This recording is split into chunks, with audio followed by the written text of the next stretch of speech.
Welcome to Pennsylvania in Focus. I'm Kristen Smith, Pennsylvania editor for the Center Square, and joining me today is the Center Square's Pennsylvania reporter, Anthony Hennon. This week, Anthony wrote about an audit of one of the state's largest water companies, American Water. Listeners may recognize that name because they've been hounded and criticized over the last year or so for raising water rates by significant amounts. The most recent amount was 25%.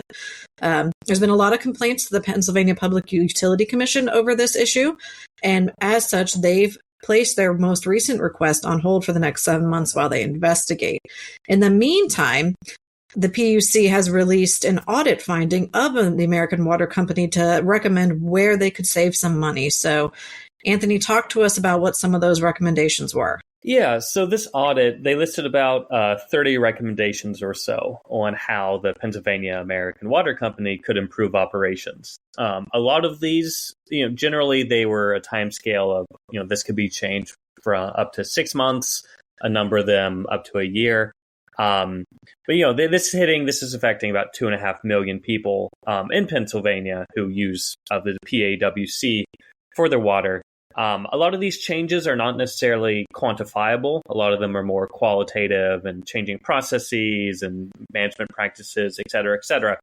A couple that stood out here as far as how much they could save was basically two things. One is better tracking of how much water gets lost. There's two different methodologies used generally in the industry to measure what water is going missing. One is called unaccounted for water, which the PAWC uses, and the other is non-revenue water.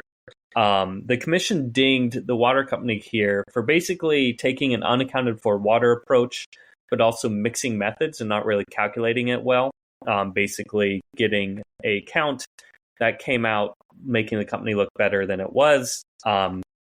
But the audit argued that changing the approach to a non-revenue water approach gives two benefits. It accounts for water that's used by firefighters and other emergency services that doesn't get billed for, and it also gives a better measure of system performance. Switching over to this, it looks like the company, according to the audit, could save about $3 million annually along those lines. The company agreed to do this at least partially in the audit. Another significant source of savings could come simply from reducing inventory. This was taken during the pandemic, as we saw a lot of supply chain issues. It was more difficult to get certain materials, and so the water company started stockpiling these more, which the audit did not criticize, but it's arguing that kind of drawing down that over the next couple of years could bring a one-time $4 million inventory reduction, as well as another $600,000 in annual savings, simply by not keeping these things on hand. But there are other critiques about things like administrative changes of improving annual reviews of water company policies and documents. Currently, those are done in a manual form rather than done automatically. So there's a number of improvements in this audit, basically arguing for these kind of everyday business changes to improve things for customers and hopefully save more money. For context, the Pennsylvania American Water Company serves about 2.4 million across 37 counties. So it's definitely a company that at least more than half of the state is familiar with. And I know that the $3 to $4 million that they're talking about here, it's kind of a drop in the bucket compared to the $1 billion investment they say they want to make in the water system and wastewater system. But it's still something that it could bring about changes, particularly for water bills, when you count the idea that their methodology for figuring out leaks and water theft and other losses that customers deal with on a daily basis. That's something that could change bills. And then in your story, you write about how there's these thresholds that would be in the new methodology, correct? Yeah. This is basically looking at statutory thresholds of how much water loss can go, or tracking these sorts of things. But I mean, they get measured in the millions and billions of gallons.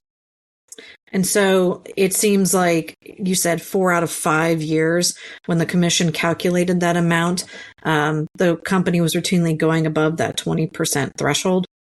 It was by the company estimates, 4 out of those 5 years it stayed below the threshold.